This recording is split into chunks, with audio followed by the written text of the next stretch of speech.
This video is brought to you by Squarespace. Squarespace is an all-in-one website platform for entrepreneurs to stand out and succeed. Whether you're just starting out or managing a growing brand, Squarespace makes it easy to create a beautiful website, engage with audiences, and sell anything from products to content to time. All in one place, all on your terms. So they've removed non-binary options from self-identification surveys, and they're shocked that the rate of non-binary self-identification is lower. Sorry, my slipper fell off. Hey Spuds, it's Jamie. Welcome back to another video. First on the channel. I don't know, but welcome either way. I'm very glad to have you here, and I'm wearing a very gently trans-coded sweatshirt. Jumper. I call it a jumper. Anyway, because today we're going to be having a little chat about something that was said recently about trans people are disappearing. The fad is over. See, we told you all along. Like the bigots are saying. We always told you it was a phase, and now look, they're disappearing. It all started with an article or something about a poll that was done, and it's called "Why Are Fewer Young People Identifying as Trans?" A surprising shift is taking place in the gender and sexual identities of young Americans. Data from my new Center for Heterodox Social Science report. The decline of trans and queer identity among young Americans shows that since 2023, both trans and queer identification have dropped sharply among younger Americans. So basically, they polled around 60,000 undergraduate students, and in comparison, found that 3.6 identified as a gender other than man or woman. And that was a drop from 5.2% that they found in 2024. But this is saying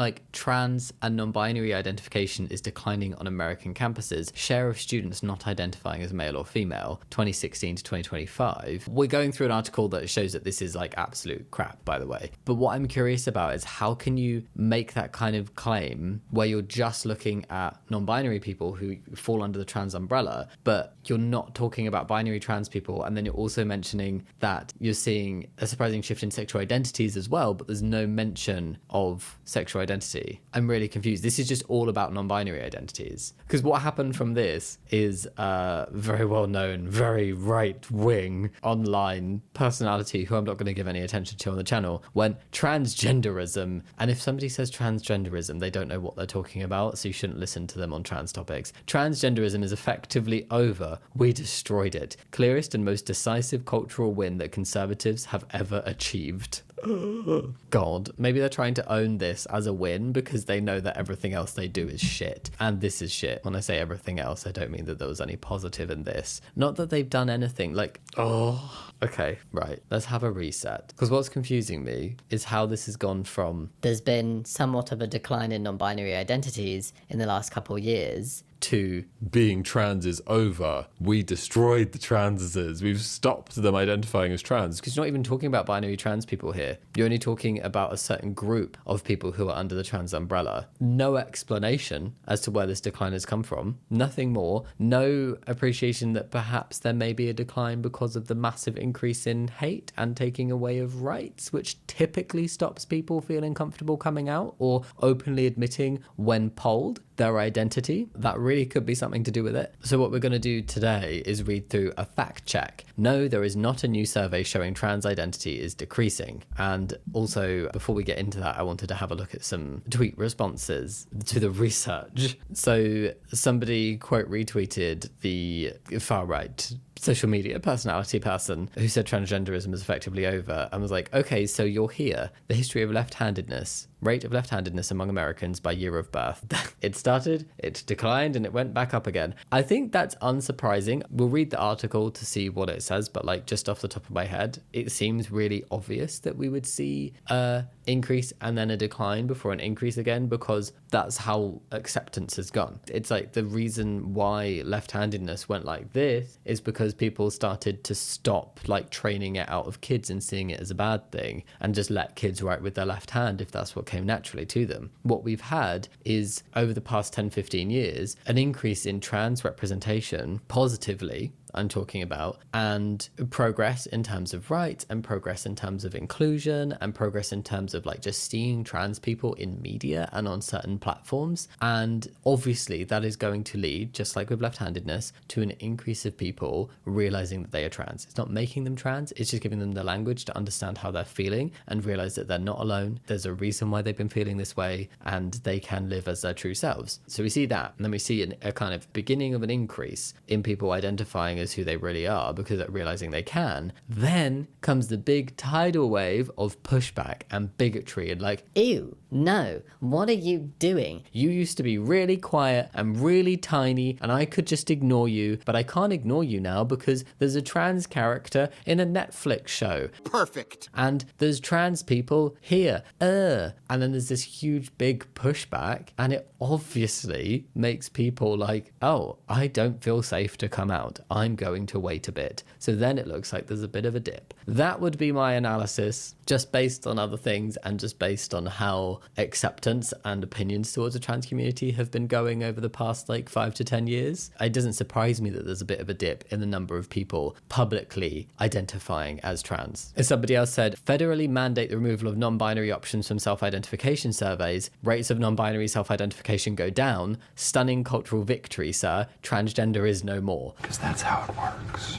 I didn't know that they did that. So they've removed non-binary options from self-identification surveys, and they're shocked that the rate of non-binary self-identification is lower. That's why it's so fishy that it's only about non-binary people, and they're not discussing any numbers to do with binary trans people or cis LGBT people. The entire feed is like, see, it was just a social fad after they spent millions of dollars on a demographic-wide smear campaign painting trans people as mentally sick perverts who don't deserve bodily autonomy or a place in society. Absolutely vile work, disgusting and evil. Are you transgender? Asked somebody, I'm assuming a MAGA hat, with someone standing behind them threatening very bad things towards trans people and using a slur. And obviously, like, trans character, no. Why would you tell somebody that you're trans when it's very clear that they're transphobic? I'm not going to be doing that. I will protect my safety, thank you very much. Not going to put myself in that situation. Anyway, those were just some reactions to the news. Now let's read through the article that is a fact check of that information. But before we go any further, I have some sad news. Not just the sad news that bigots exist. Very ironic sad news. My very real and not at all made up new business venture, the Crylander, where you can schedule in your emotional moments, is having to come to an end. Squarespace allowed for the creation of such a marvelous website for my business that everyone signed up and very quickly became certified tier tacticians and no longer needed my assistance. I'm genuinely thrilled for you all. That was the intention of this business, and I am now free to move on to pastures new, ideally ones less soggy from communal weeping. So thank you, Squarespace, for sponsoring today's video, the all-in-one website platform where you can turn any idea into a wonderful website. Squarespace's cutting-edge design tools mean anyone can build a unique website that makes an impact. You can even use Squarespace's Blueprint AI, that AI-enhanced website builder, to create a fully customized site. Just enter some basic info about your industry, goals, and personality to generate premium quality content and personalized design recommendations. It's so easy, you could basically do it mid-silent sobbing, trying to hold yourself together like the emotionally responsible adult you are, or pretend to be. And since it didn't feel right to charge people directly for a crying-related service, the Crylander was powered entirely by voluntary donations. Squarespace makes fundraising a breeze. People can send everything from one-time gifts to recurring contributions without any emotional red tape. No dramatic monologues or mascara-streaked pleadings required. And of course, Charbonne's actual Squarespace website is very real and not going anywhere. Squarespace gave us the freedom to get creative, link our socials, and show off our podcast 1-800-DRAMA. Plus, their handy analytics tools let you check visitor numbers, top geographical locations, and more. Basically, all the data you need to track what's resonating with your audience. To get started yourself, go to squarespace.com for a free trial, and when you're ready to launch, don't cry about it. Go to squarespace.com/Jammidodger to get 10% off your first purchase of a website or domain. I very nearly ran out of breath, oh my god. The link is in the description box. Now let's dry the tears off of our cheeks and get back to the video, which may induce more tears, but hopefully not, because it's a fact check of transphobia, so it should be a good thing. On Tuesday, a far-right academic, who I'm not going to name because I don't want to give them attention, published a new analysis through his so-called Center for Heterodox Social Science and the outlet Unheard, claiming that transgender identification in America is dramatically declining, a finding tailor-made for those who insist that being transgender is just a passing fad. and those who want to claim that they have stopped this fad. Oh, it was me. I was so hateful. I scared people back into the closet. That is not something to be proud of, by the way. Within hours, conservative leaders like blah blah blah and blah blah blah were celebrating the supposed downturn as proof that anti-trans rhetoric was working. Little chit with their pom-poms, yay! But as the data has now been reviewed by independent researchers, it turns out this person's conclusion is based on a massive statistical error. Of course it is. This is not surprising to me. Every single time a transphobe tries to present research and be like, Here is the science to support my transphobia. you look at it and it's either a philosophical thought piece, an article that somebody's just written off the top of their head with no actual data in it about how transphobic they are and why they're transphobic, a piece of research that literally shows the opposite to what that transphobe thinks it's saying, or an incredibly shit piece of research that has been thoroughly debunked and slated by the scientific community as being a pile of shit and just showing absolutely nothing. And that's what it sounds like this one is. When corrected, the numbers show the opposite of what he claimed. Transgender and non-binary identification in America has risen over the last 2 years as more people come out than ever before. I'm slightly surprised it's risen given the amount of hate, but I'm not surprised that a bigot has totally misconstrued and done an absolutely piece of crap bit of research. On Tuesday, he posted a Twitter thread declaring that trans identification is in free fall among the young. The graph he used to prove it, however, was fundamentally flawed. It showed students who identified as neither male nor female, a category that excludes most transgender men and women, yes. In other words, his supposed evidence of a collapse in trans identification was actually a selective chart of non-binary students, not transgender people as a whole. Oh, is this the fishy thing? Are the full numbers for other years, including binary trans people as well then? The distinction didn't matter to the far-right echo chamber. Blah blah blah seized on the claim, boasting transgenderism is effectively over, we destroyed it. While blah blah blah reposted the graph to his hundreds of millions of followers, personally thanking blah for playing a major role in the so-called victory.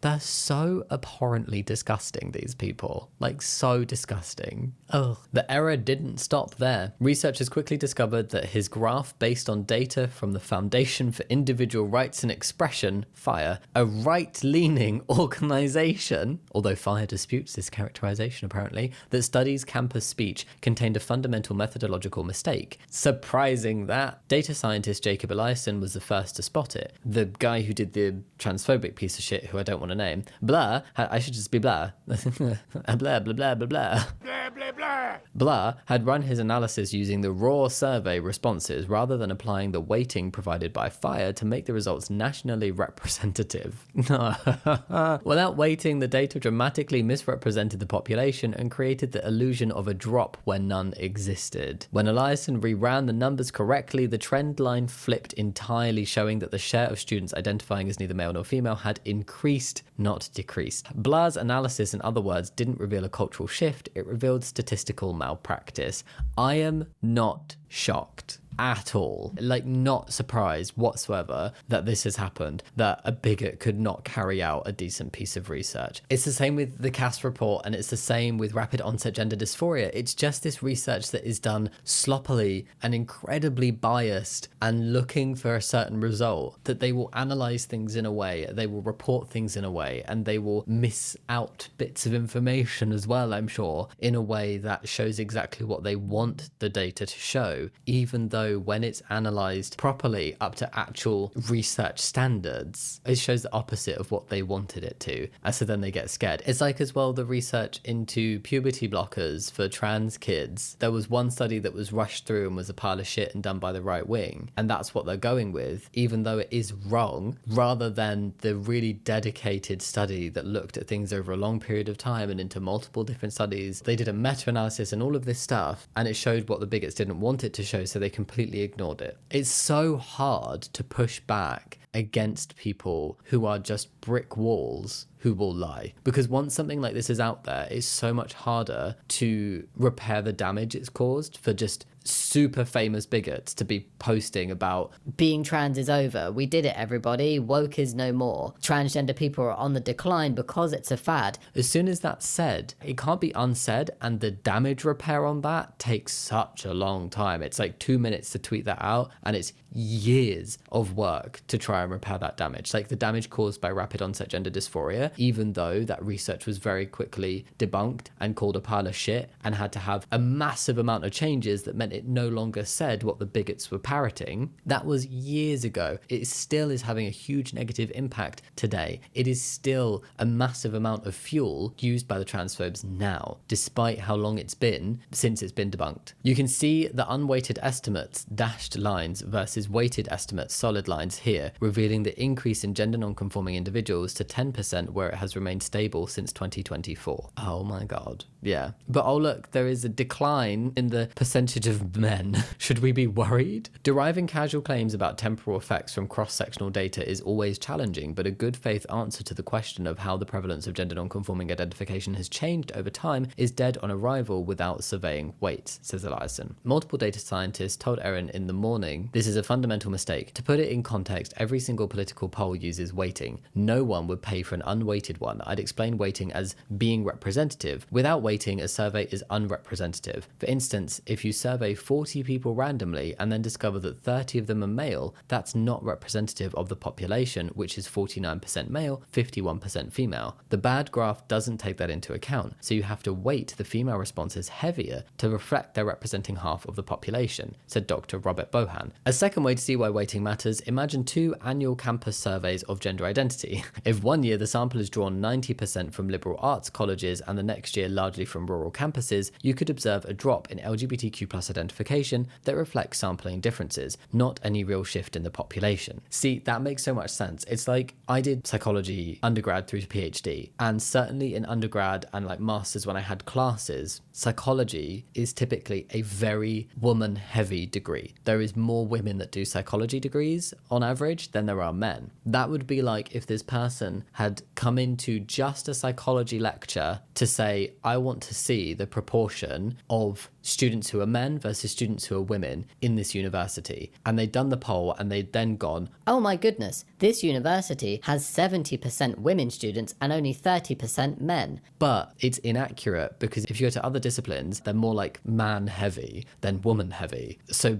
it feels like what they've done is just said, right, let's survey this portion of people and not take into account where we've got that data from and how that could impact it. That was my understanding of the discussion of weighting. It's been years since I've done this kind of stuff. That's why FIRE and every serious survey outfit requires analysts to apply weights before drawing conclusions. Blur didn't, and the result wasn't a discovery, it was an artifact of a basic statistical error. They're just stupid. Stupid. Stupid, stupid, stupid. Why are they doing this? When asked why he didn't use the survey weights, Blur offered no real justification. Of course he didn't. Just a curt admission. Yes, no weights. I don't believe weighting is appropriate for this kind of overtime analysis. But if weighting had been the thing that showed what he wanted it to show, it would have been like, no, weighting is absolutely crucial for this type of analysis. It's just because it didn't show what he wanted it to. Data scientist Erin in the morning spoke with found that answers indefensible.